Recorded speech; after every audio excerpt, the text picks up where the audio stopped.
جی میں سجاد حسین شاہ آپ کو اپنے Dubai truck travel life style میں خوش آمدید کہتا ہوں۔ آج ہم آپ کو بتائیں گے کہ سعودیہ کے روڈ کتنے لمبے لمبے روڈ ہیں۔ روڈوں سے مراد فاصلے، ایک شہر کا دوسرے شہر کا فاصلہ، اور خاص طور پہ بارڈر سے کتنا فاصلہ رہتا ہے۔ گاڑی لوڈ ہوئی ہے جی شارجہ سے، تو شارجہ سے جیسے ہی سلا بارڈر کراس کیا پھر البتہ بارڈر آ جاتا ہے سعودی عرب کا۔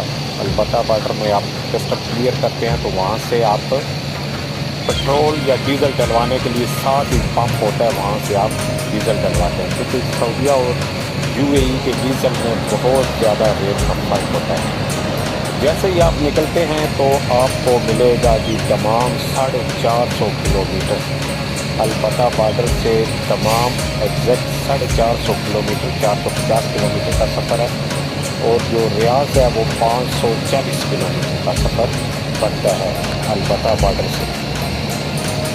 جیسے ہی آپ البتہ بارڈر سے نکلتے ہیں آپ کو دو رستے ملیں گے، ایک رستہ سیدھا دمام کی طرف آ رہا ہے، دوسرا رستہ ساتھ ہی آگے برج آئے گا، اس برج سے آپ لیفٹ ہو جائیں گے، وہ سیدھا ریاض کی طرف جاتا ہے۔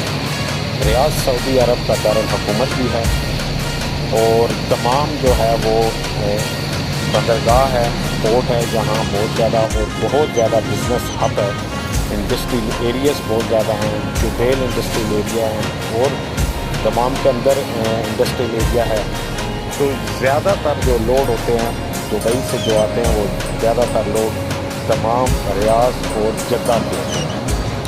تو جدہ مزید جو ہے وہ 1450 کلومیٹر بن جاتا ہے البتہ بارڈر سے۔ آپ اندازہ کر سکتے ہیں کتنا لمبا سفر ہے، لگ بھگ اتنا ہی سفر پاکستان سے دبئی کا بنتا ہے جتنا سفر یہاں سے البتہ بارڈر سے جدہ کا بنتا ہے۔ تو روڈ آپ میری طرف دیکھ رہے ہیں دور دراز تک، کوئی مطلب ہے کہ رونق نہیں ہوتی، کوئی مارکیٹیں نہیں ہوتی، ہو سکتا ہے 70-80 کلومیٹر کے بعد کوئی پیٹرول پمپ آئے یا کوئی چھوٹا سا قصبہ آئے یا چھوٹا شہر آئے۔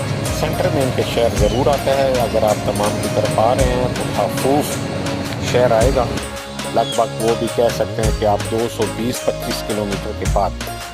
تو جیسے ہی آپ بارڈر سے نکل کے دمام کی طرف منہ کرتے ہیں تو 135 کلومیٹر کے بعد سلوا بارڈر آ جاتا ہے۔ سلوا راؤنڈ اباؤٹ ہے، اس راؤنڈ اباؤٹ سے آپ رائٹ کرتے ہیں تو آپ سلوا بارڈر کی طرف جاتے ہیں۔ سلوا بارڈر جو ہے وہ جاتا ہے جی قطر کی طرف۔ تو بالکل وہ راؤنڈ اباؤٹ اور بارڈر سمندر کے کنارے پہ ہے، یہ روڈ سمندر کے کنارے کے ساتھ ساتھ ہی چلتا ہوا سلوے بارڈر تک آتا ہے۔ وہاں سے پھر جنہوں نے قطر جانا ہوتا ہے وہ گاڑیاں رائٹ ہو جاتی ہیں، اور دوسری طرف گاڑیاں جو ہوتی ہیں وہ لیفٹ دمام کی طرف ہو جاتی ہیں۔ تو گاڑی خالی ہم نے دمام میں کی، اور اب ہم نے دوبارہ لوڈ کر لیا ہے جی دبئی شارجہ کا یہاں سے۔ یہ اتنا آسان پروسیس نہیں ہوتا، بہت لمبا چوڑا پروسیس ہے، ہم نے تو آپ کو مختصراً بتایا تاکہ ناظرین تھک نہ جائیں۔ یہ ہمیں شارجہ سے نکلے ہوئے آج 8واں دن ہے، تو لگ بھگ 10 دن کا ٹرپ بن جاتا ہے۔ امید کرتا ہوں کہ آپ کو ہماری ویڈیو اچھی لگے۔